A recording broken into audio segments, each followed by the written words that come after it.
Good morning! Welcome to my vlog again, Cook with Lynn. Magluluto po tayo ngayon ng ginisang patola. Ayan po. Ambon na lang po. Pero medyo may kalakasan pa rin. Ayan, maulan. Magdamag yung ulan natin. Kaya masarap humigop ng mainit na sabaw. Kaya magluluto po tayo ng gisang patola with malunggay and Lucky Me chicken. Okay, update ko na lang po kayo sa pagluluto. Okay, kuha po tayo ng malunggay para sa ating gagawing gulay ngayon. Lulutuin natin yung ulam natin. Po yung tanim kong malunggay dito sa may harapan. Ang taas-taas na. Manunungkit tayo.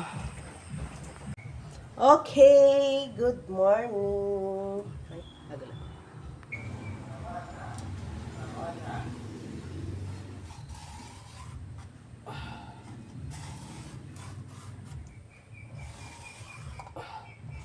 Nabili ko po ito kahapon.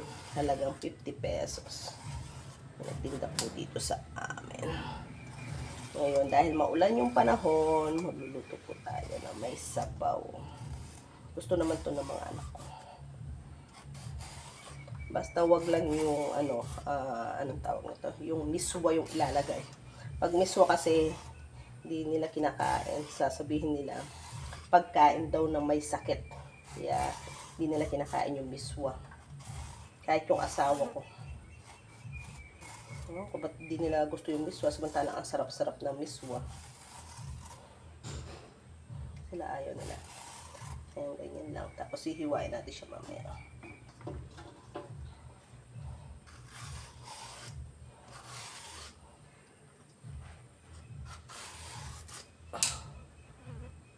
Okay, tapos na po natin siyang balatan. Pero may naiwan pa po ng konting balat. Okay lang naman po yan. Tapos ngayon, hihiwain natin siya na pahalang. Medyo manipis po siya ng konti.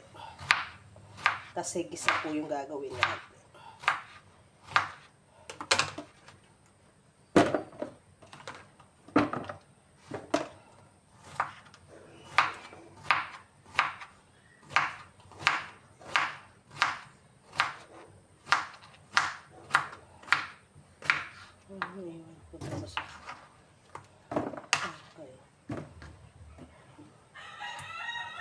Wala lang talaga yung malalaki lang sila. Ito yung sinabi nung nagbenta na lang, bata pa to. Hindi pa tumatanda. Kasi sabi namin kahapon, ang lalaki, baka matanda na, hindi daw.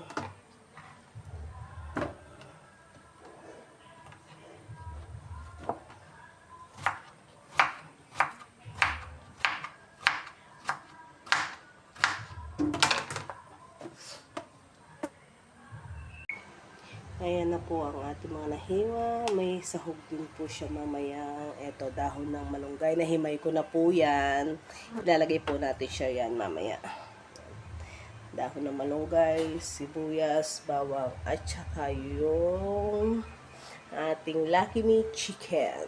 Okay, magigisa na po tayo ng ating sibuyas.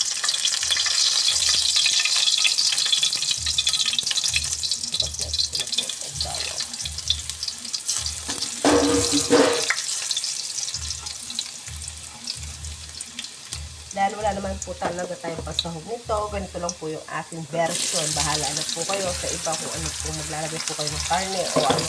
Ako po kasi, ito lang po yung nakasanayan ko na.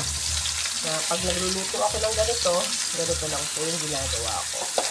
Gigisak po yung patola. Tapos, saka po siya lalagyan ng tubig. Wala naman po ako linalagay na pang sahog talaga. Kung hindi lang po talaga yung Lucky Me chicken lang yung ginagamit ko. Pero yung iba siguro naglalagay ng karne o ano. Pero ako kasi, ito lang po yung parang nakasanayan na iluto. Pag nagluluto ako ganito, simpleng luto, simpleng ano. Kasi hindi naman laging may tira-tirang ulam sa rep. Kaya, ganyan. Tapos, saka ako maglalagay ng magic sarap.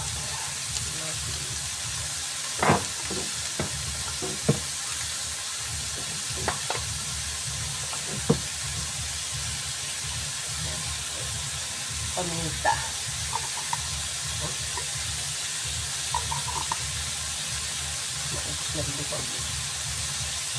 Okay, maglalagay po ako ng asin. Tapos yan, at saka itong tubig. Ibaling medyo masabaw po siya kasi okay lang naman yan.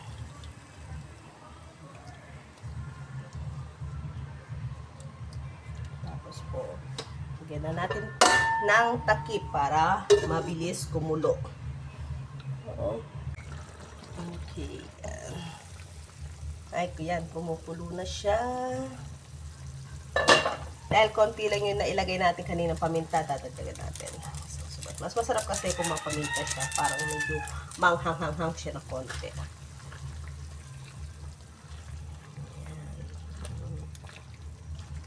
Manghang ng konti. Isang supot lang ilalagay. Tapos next ko na ilalagay itong ating noodles.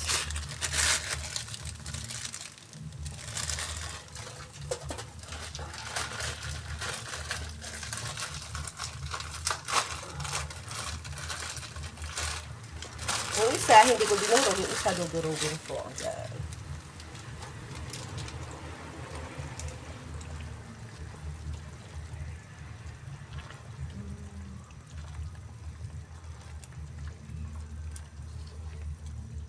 Tapos, lagay natin po ating pampalasa. Ito na yung magsisilbing natin, sahog natin yan. Yan. Yung pampalasa.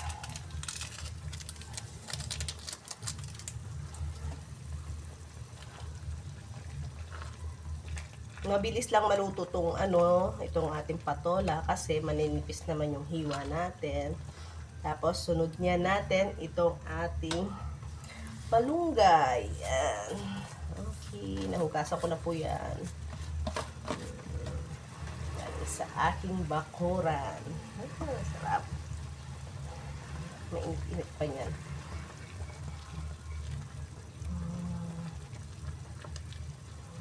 Sa taglan. Na-press. Healthy. Kahit hindi man healthy yung noodles natin, may healthy naman siya. Kasamang malunggay. Yan. Konting kulo na lang yan.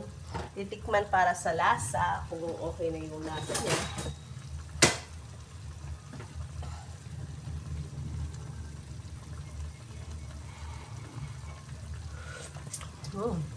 Sarap. Okay. May sabaw na tayo ngayong tag-ulan. Pwede rin siyang partneran ng tuyo o kung may Gigi, kayong piritong Gigi, pwede rin. Dilis. Siguradong wala naman tinapa kasi umaga. Umaga ngayon, walang tinapa. Mamayang hapon po yung bibenta natin. Okay, pwede na yan. Okay na ang ating patola with malunggay. Thank you!